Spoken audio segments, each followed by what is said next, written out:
When he turned his back from shoulder to shoulder, it looked like as wide as the tailgate of a truck. And just darkness, literal darkness, just came like all over, just all over me except where I was standing. This thing let out the most blood-curdling, mind-blowing, spine-tingling scream that you've ever heard in your life, and it cut through me like a knife. And I knew that they were going to take me. I just knew it. And then the next thing I can remember is being levitated. Well, when I look in there, I see two big eyes staring back at me. Hello and welcome. You're listening to the Bump Podcast, a place for the believers of the unexplained, monsters, and paranormal. Join us, and we'll go face to face with what goes bump in the night.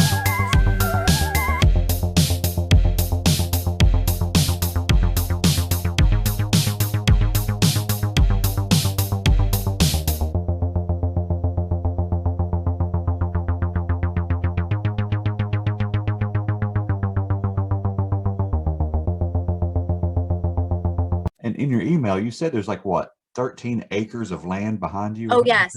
Yes. So back here, these, so this woods is 13 acres. Mm-hmm. It's preserved.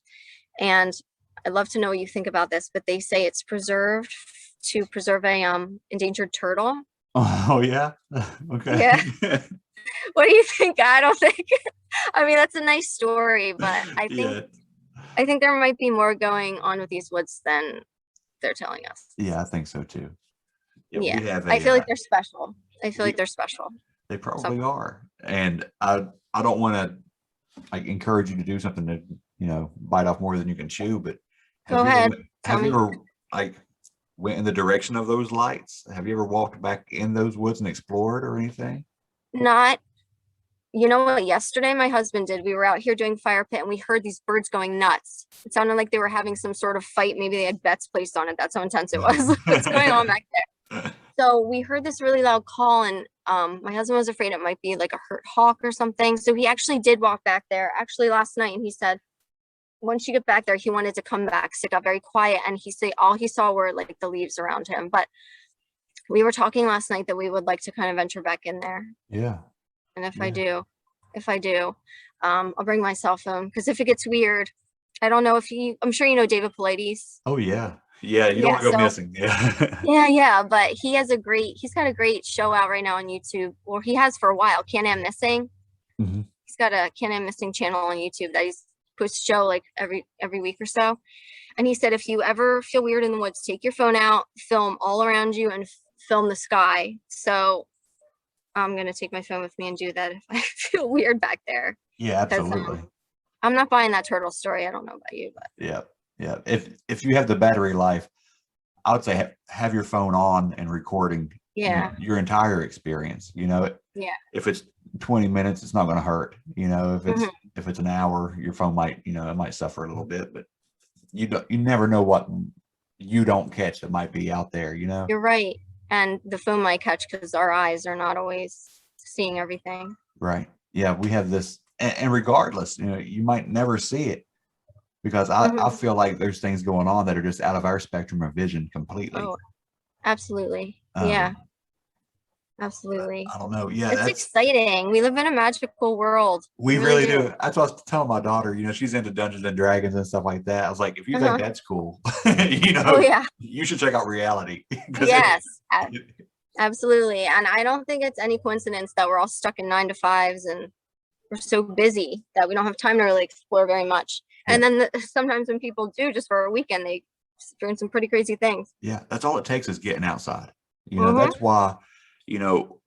Especially in Appalachia and stuff, our ancestors, it was just as real as we are sitting here talking. There were ghosts, and there were, bad omens and superstitions and all this stuff. And it was just part of life. Yeah. And it's real. It's a reality. Yeah, it really is. We've unplugged from that. It didn't go away. It's still going on, Oh yeah. I think we've kind of been unplugged on purpose. Yeah, I do but too. That's another talk. You talked about lights, knocking, growls, this weird metallic sound. Yeah. Um, So another thing that just popped into my head. Sorry, no good. I'm nervous, so I'm kind of blank trying to remember. So another thing I told you about that was really, I was right out of college. This was like almost 10 years ago now. Oh God. 10 years ago. But I was dating someone at the time who was really into camping. And the only camping I had done was with Girl Scouts, like in cabins. Right. So he kind of got me out, taught me how to camp, like really pitching a tent. And he was in the Eagle Scouts, so he kind of taught me how to make fires, whatever. It was new to me, needless to say. And this was before I was really into like Bigfoot stuff. Really, I kind of believed in them, but I didn't know much about them. I didn't know about the light thing. I didn't know about them throwing things. I just thought they were like some, you know, possibly animal that was out there or something. So this one weekend, I went camping with my ex in Vermont at a place called Emerald Lake. And it's a gorgeous spot if you haven't been there. It's really, really beautiful. It's this emerald colored lake. And then there are campsites kind of up the mountain. So in some areas you can kind of look down in it, but for the most part, there's trees around you. And so we were camping at this one spot at Emerald Lake. It's Dorset, Vermont. And pitched the tent. There were trees all around. And the way the campsite was set up is we had our campsite. In front of it was a dirt road leading to other campsites. And there were really lovely people across the way in an RV across from us. And I remember the first day we got there, this woman talked to me and she seemed kind of spooked. And she was saying how people were reporting a bear around. So we should be really careful because we were in a tent. So I thought that, looking back now, knowing what I know, I'm like, interesting. And the guy had the gun like right by his door.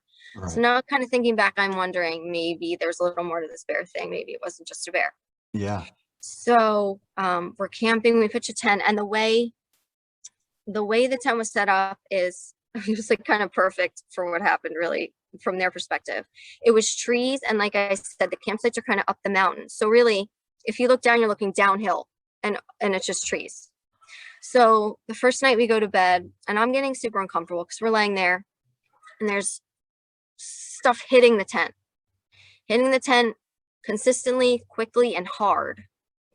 And so I kind of said to my ex, like, what is that? And I was spooked out. He's like, oh, it's just acorns hitting the tent from the tree above us, just acorns falling.